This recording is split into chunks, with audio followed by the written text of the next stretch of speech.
Hi everybody, it's Andrea Trank, and I am back at it today making another mala. So I wanted to show you where I am.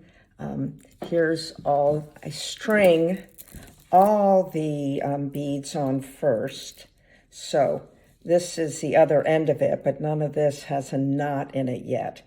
So I will individually knot it. So a friend of mine asked me to explain how you would actually use a mala in meditation.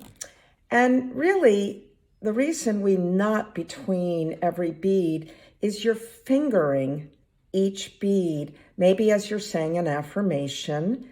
You might even be counting. So it's just a way for people who have a hard time settling down just by breathing to have something to do with their fingers. A lot of people say they're similar to prayer beads or rosary beads. So you would repeat something over and over again a certain number of times.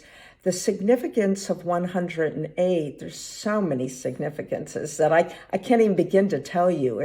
A lot of people do 108 sun salutations when they're honoring the winter solstice or summer solstice. So 108 is the count. So anyway, I'm going to go back to making my mala, and I just wanted you to see what I'm working on.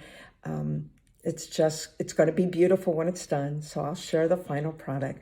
So have a beautiful day from my heart to yours. And I hope whatever's happening today, that you're doing something that you love and something that settles your nervous system. Namaste.